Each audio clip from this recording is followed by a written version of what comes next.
Hello दोस्तों, आपका अपना यूट्यूब चैनल रणधीर ट्यूटोरियल में स्वागत है। मैं रणधीर कुमार आज आप लोग को समरूप का वैसे लेके आया हूँ जो किसी भी एग्जाम पूछा जाएगा। जैसे आपको एनटीपीसी हो या ग्रुप डी हो या एमटीएस एसएससी हो, इस तरह किसी तरह के एग्जाम हो उससे पूछा जाएगा। यह आपको बहुत ही महत्वपूर्ण है और 10th क्लास के एग्जाम के लिए अवश्य ऑब्जेक्टिव पूछा जाएगा। तो देखेंगे समरूप त्रिभुज। समरूप त्रिभुज के पहले किसे कहते हैं? दो त्रिभुज का रूप एक ही हो उसे समरूप त्रिभुज कहते हैं। जैसे ए बी सी और डी ई एफ दो त्रिभुज है। दो त्रिभुज आपको 60 हो, ये आपको 60 है तो ये भी 60 होना चाहिए। ये 70 है तो ये भी 70 होना चाहिए। ये 50 है तो ये 50 होना चाहिए। समरूप त्रिभुज का पहचान है। समरूप त्रिभुज ए बी सी और डी ई एफ दो समरूप त्रिभुज है। ये पहचान मतलब क्या है कि समरूप त्रिभुज रहेगा जब मतलब कि बराबर कोण रहे। जब बराबर कोण रहेगा तो कहा किसे उसके भुजाओं का अनुपात बराबर। और बहुत सारा नियम है समरूप के लिए, तो ये इसमें तो नहीं संक्षेप बताएंगे। आपको कोई परीक्षा देना है तो ऑब्जेक्टिव नहीं आएगा। इस तरह के क्वेश्चन आते हैं कि ए बी सी एक डी एफ समरूप त्रिभुज है जिसमें भुजा ए बी बराबर 5, BC बराबर 6 और D बराबर 3 है। तो EF का मान निकालें। बाबू हो ABC एक त्रिभुज खींच लेंगे और AB बराबर कितना है? तो 5 है। BC बराबर कितना है? 6 है।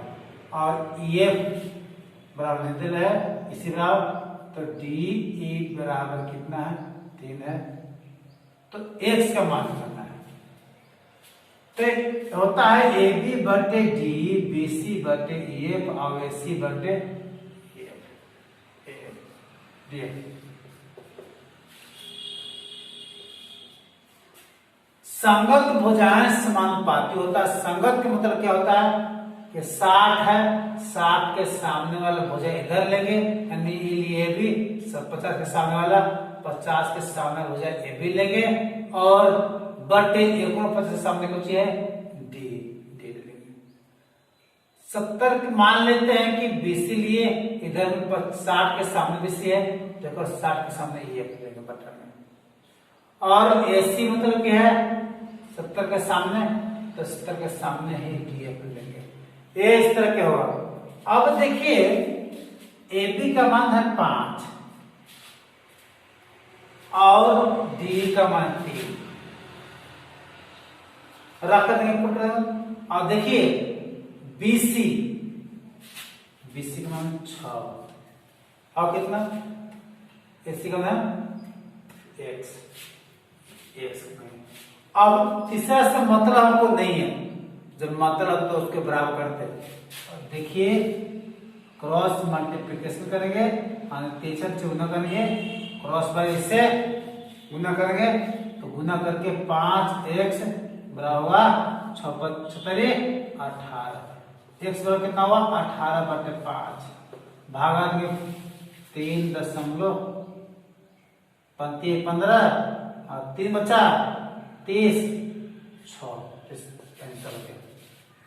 इस तरह के हम जैसे कि अगला थ्योरी में आते हैं। आप स्क्रीनशॉट ले सकते हैं, कोई दिक्कत नहीं है।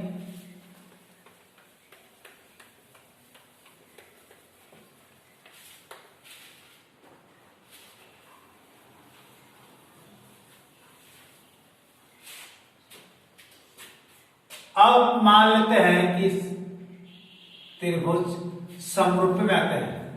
त्रिभुज ए बी सी समरूप त्रिभुज डी ई एफ है। तो एक और जो होता है बाबू हो, ध्यान रखना है कि ज्योमेट्री लोग कहते हैं कि बहुत हार्ड है, लेकिन छोटी छोटी बात को याद रखता हार्ड नहीं होगा, आपको बहुत इजी लगेगा, कोई दिक्कत नहीं है। तो area of triangle A B C बटे एरिया ऑफ ट्रायंगल डी त्रिभुज ए बी सी का क्षेत्रफल अब बटे त्रिभुज डी एफ का क्षेत्रफल। यदि समरूप होगा तब समरूप हो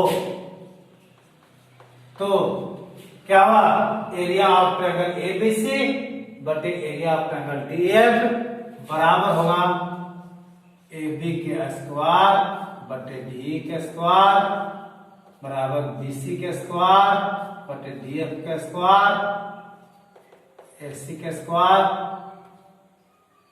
ई एफ के स्क्वायर और डी एफ के स्क्वायर। इससे मान लेते हैं कि त्रिभुज ए बी सी और एक है त्रिभुज कुछ डी एफ। उसमें कहा था कि भुजाओं का संगत भुजाओं का अनुपात होता है, लेकिन इसमें क्षेत्रफल ले लेते हैं तो भुजाओं के वर्ग के बराबर अनुपात होता है। देखिए ए डी बटे ए बी बटे डी, ए बी बटे डी संगत भुजाएं।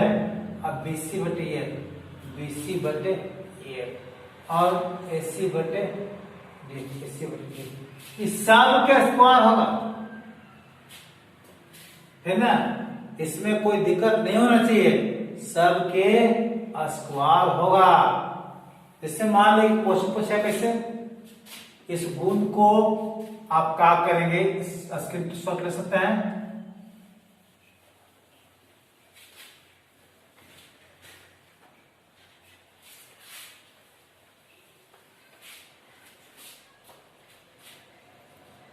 त्रिभुज ए बी सी का क्षेत्रफल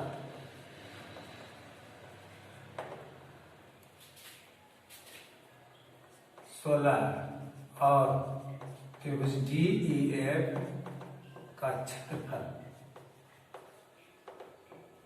9 है तथा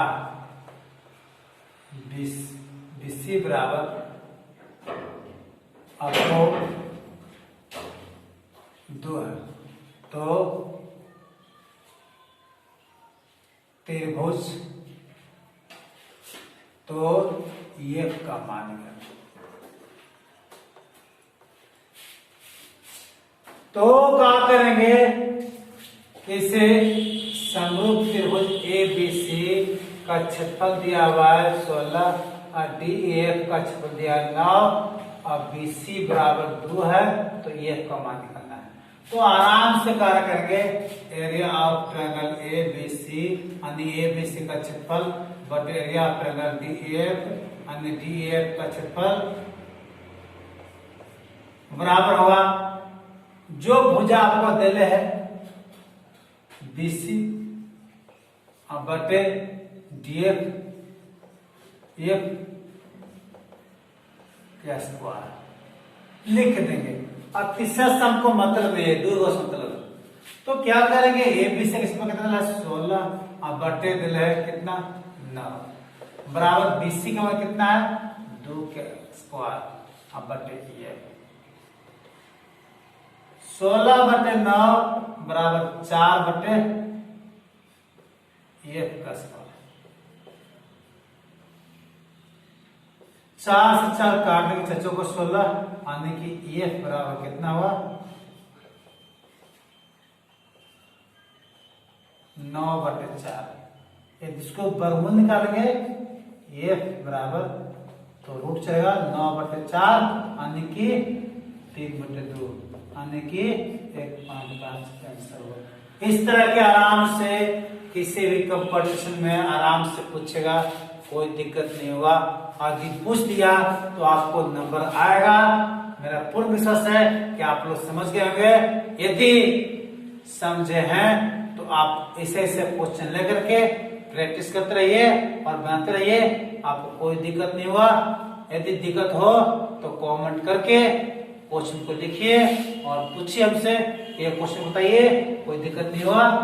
आपको चाहे एनटीपीसी हो चाहे ग्रुप डी हो, किसी तरह के एग्जाम हो एसएससी को हो, बैंक के हो, इस समय कोई क्वेश्चन अवश्य डालेगा, इसमें कोई कंफ्यूजन की बात नहीं है। तो यदि कंफ्यूजन नहीं होगा तो क्या करेंगे, शेयर कीजिए, सब्सक्राइब कीजिए और कमेंट कीजिए, क्योंकि एक सब्सक्राइब एक कमेंट आपको बहुत ही ला सकता है। साथ में और सब्सक्राइब जब कीजिएगा तो बेल घंटी अवश्य बजा लीजिएगा, उस पर अवश्य क्लिक कीजिएगा, क्योंकि जब भी वीडियो डालेंगे तो आपका नोटिफिकेशन मिलते रहे। यदि नहीं करेंगे तो आपको मतलब कि नोटिफिकेशन नहीं जाएगा तो नहीं देख पाएंगे। और डेली आज के डेट में 9 बजे डालते हैं, कोई दिक्कत नहीं हुआ। 9 से 9:30 में 10 बजे तक अंदर में चलेगा आपको वीडियो।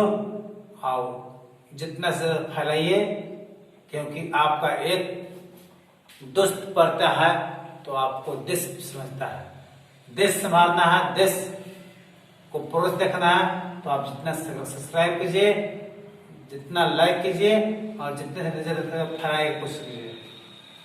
थैंक्स।